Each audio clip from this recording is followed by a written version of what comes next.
मैं sunscreen lotion का use करती हूँ धूप में जाने से पहले।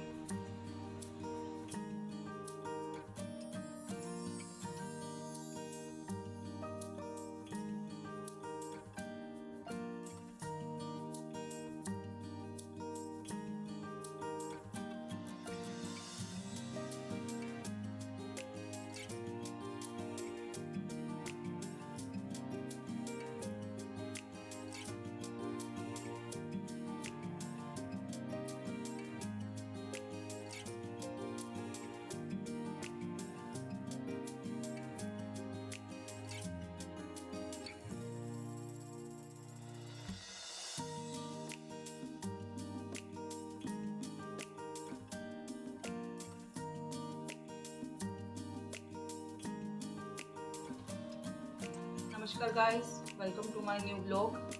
कैसे हैं आप? चलिए आज का ब्लॉग शुरू करते हैं। आज का ब्लॉग थोड़ा इंटरेस्टिंग होने वाला है। आज मैं लेके आई हूँ आपके लिए skin care remedies, skin care tips कह सकते हैं आप इसको। तो इसमें मैं कुछ जो मैं अपना स्किन केयर रूटीन फॉलो करती हूँ डे और नाइट में, आज मैं वो आपके साथ शेयर करने जा रही हूँ। इसके लिए मैं सबसे पहले क्लींजर का यूज़ करती हूँ जो मैंने अभी आपको दिखाया है। उसके बाद देन टोनर, देन सीरम, और डे में मैं फॉलो करती हूँ सनस्क्रीन लोशन। क्योंकि सनस्क्रीन लोशन क्या करता है, जो हम बाहर सूरज की जो अल्ट्रावायलेट किरणों में जाते हैं उससे हमारी स्किन को प्रोटेक्ट करता है, बचाता है अल्ट्रावायलेट किरणों से। और जो हमारी स्किन पर जब हम सन की अल्ट्रावायलेट किरणों के संपर्क में आते हैं तो हमारी स्किन पर कई तरह के रैशेस होना शुरू कर जाते हैं। तो जो ये हमारा सनस्क्रीन लोशन है हमें उससे बचाता है, हमारी स्किन को रिपेयर करता है और उसे शाइनी बनाता है। एंड देन नाइट में मैं क्या फॉलो करती हूँ, फिर से यही स्टेप्स दोबारा से फॉलो करती हूँ। सबसे पहले क्लींजर, उसके बाद देन टोनर, देन सीरम, और देन मैं अपनी नाइट क्रीम फॉलो करती हूँ। तो चलिए स्टेप बाय स्टेप मैं इसके बेनिफिट्स आपको बता देती हूँ कि जो स्किन केयर रूटीन है वो किस तरह से हमारी स्किन पर वर्क करता है, हमारी स्किन को नरिशमेंट देता है, हमारी स्किन को हेल्दी रखता है और हमें कई तरह की स्किन डिजीजेस से बचा के रखता है। चलिए शुरू करते हैं। ये मेरे पास है optimal age revises anti ageing cleansing milk and eye makeup remover.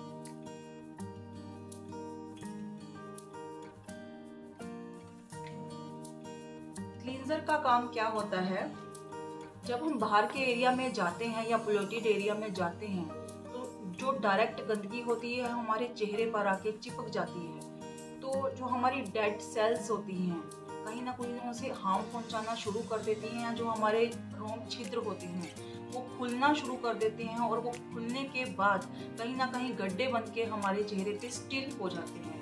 तो जो क्लींजर का काम करता है, हम पहले सबसे पहले क्या करेंगे, हम किसी भी अच्छे फेस वॉश से अपना फेस क्लीन कर लेंगे और उसे क्लीन करने के बाद, उसे वाइप आउट करने के बाद हम लेंगे अपना ये क्लींजर ऑप्टिमल एज रिवाइजेज का जो मेरे पास क्लींजर है। उसे लेने के बाद कॉटन से, जैसे मैंने आपको दिखाया कि 5 डॉट्स बना के हमने अपने चेहरे को पूरा से क्लींस कर लेना है। इसका ये काम होगा कि जो हमारे पोर्स ओपन हो जाते हैं ये उसको भरने का काम करता है। जैसे हम आपने भी अपनी स्किन पर नोटिस किया होगा कि कहीं कहीं छोटे छोटे रोम छिद्र खुलना शुरू कर देते हैं आफ्टर फेस वॉशिंग के बाद। तो जो क्लींजर करता है काम, उसका काम ये है कि जो हमारे रोम छिद्र खुल जाते हैं, हमारे जो पोर्स खुल जाते हैं, उनको कहीं ना कहीं बंद करने का काम करता है। तो ये हमारी स्किन को एक तरह से नरिशमेंट का काम देता है। देन उसके बाद आता है टोनर। ये मेरे पास ऑप्टिमल्स का ही एक टोनर है।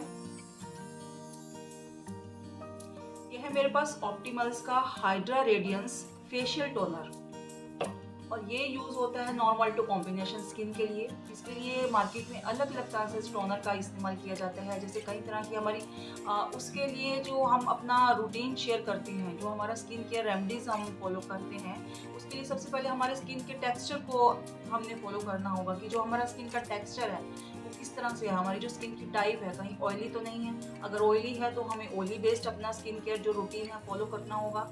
अगर हम नॉर्मल स्किन वाले हैं तो हमें जो नॉर्मल स्किन से रिलेटेड प्रोडक्ट्स मार्केट में अवेलेबल है हमें उनको फॉलो करना होगा। या हमारी ड्राई स्किन रहती है, कई बार आपने देखा होगा कि विंटर्स के आते ही कईयों की स्किन बहुत ज़्यादा ड्राई रहना शुरू कर देती है। तो हमें ड्राई स्किन से रिलेटेड हमारा जो पूरे दिन का रूटीन होता है हमें वो फॉलो करना होता है। तो जो मेरी स्किन है वो नॉर्मल टू कॉम्बिनेशन स्किन में आती है, तो इसके लिए मैं ये यूज़ कर रही हूँ ऑरिफ्लेम का optimal hydra radiance normal to combination skin का टोनर। टोनर क्या करता है, सबसे पहले क्लींजर ने हमारे रोम छिद्र बंद करती है, उसको नरिशमेंट दे दी। तो इसके लिए स्किन को एक बैलेंस्ड लुक देने के लिए, उसको कसाब वाला लुक देने के लिए हम टोनर का यूज़ करते हैं। उसके बाद आती है बारी सीरम की। बायोटिक का फेस सीरम। फेस सीरम क्या करता है, हमारी स्किन को शाइनी फील करवाता है, हमारी स्किन को लाइटली फील करवाता है। कई बार आपने नोटिस किया होगा कि कई तरह की हम ऐसी क्रीम्स का यूज़ करते हैं जो हैवी टेक्सचर लुक देती हैं। उससे एडिशनल पता लगता है कि हमने कितना हैवी मेकअप अपने फेस पर किया हुआ है, कितनी हैवी बेस्ड क्रीम्स अपने चेहरे पे लगाई हुई हैं। लेकिन जब हम सीरम का प्रयोग करते हैं तो जो सीरम है हमारे टेक्सचर को हल्का फील करवाता है, हमारी स्किन को हेल्दी रखता है, और जो वाटर बेस्ड इसका कंटेंट होता है उसके कारण ये हमारी स्किन में जल्दी से ऑब्जर्व हो जाता है और हमारी स्किन को शाइनी बनाता है। उसके बाद आता है नंबर जो मेरा मैं डे केयर रूटीन में शामिल करती हूँ। ये ऑरिफ्लेम का ही है मेरे पास, सनजॉन 30 SPF सनस्क्रीन लोशन।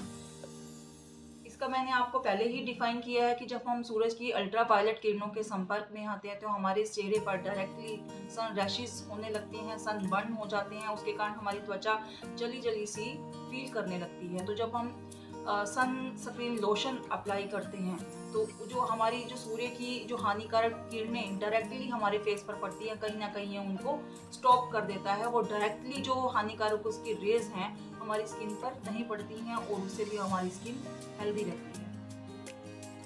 उसके बाद जो मैं नाइट में अपना रूटीन फॉलो करती हूँ, जैसे सबसे पहले आ गया क्लींजर, उसके बाद आ गया टोनर, उसके बाद आ गया बायोटिक का फेस सीरम, और देन आ गई मेरे पास ऑरिफ्लेम की रॉयल वेलवेट नाइट क्रीम। कि जो ये एंटी एजिंग क्रीम्स होती हैं हमें कब लगानी चाहिए? क्या आपने नोटिस किया है कि हमारे चेहरे पर आफ्टर 30 की एज के जब हम पार जाने लगते हैं तो कुछ साइंस दिखाई हमारे चेहरे पर शुरू हो जाते हैं, जो एज साइनिंग होते हैं। उससे कैसे पता चलता है कि हमें अब इस एज में जब हमने 30 क्रॉस कर लिया है तो हमें ये एंटी एजिंग क्रीमें शुरू कर देनी चाहिए? उसके क्या साइंस होते हैं? कई बार हमने देखा होगा कि जब हम हंसते हैं तो हमारे चेहरे पर आंखों के आसपास कहीं हमें लाइंस दिखानी शुरू हो जाती हैं, या कहीं हमारे फोरहेड पर लाइंस परमानेंट दिखनी शुरू हो जाती हैं, या कहीं हमारी झुर्रियाँ दिखनी शुरू हो जाती हैं, या कई बार आफ्टर प्रेगनेंसी वीमेंस में कई बार ऐसी भी समस्या देखने को मिली है कि ब्लेमिशेस उनके पूरे चेहरे पर यहाँ पे राउंड राउंड शेप में होने लगती हैं। तो ये सब लक्षण हैं जो हमें बताते हैं कि हमें अब एंटी एजिंग क्रीम्स शुरू कर देनी चाहिए। तो क्या अगर आपने भी एंटी एजिंग क्रीम्स अभी शुरू नहीं की हैं तो प्लीज़ आप मेरे कहने पे अभी राइट नाउ आप एंटी एजिंग क्रीम्स शुरू कर सकते हैं।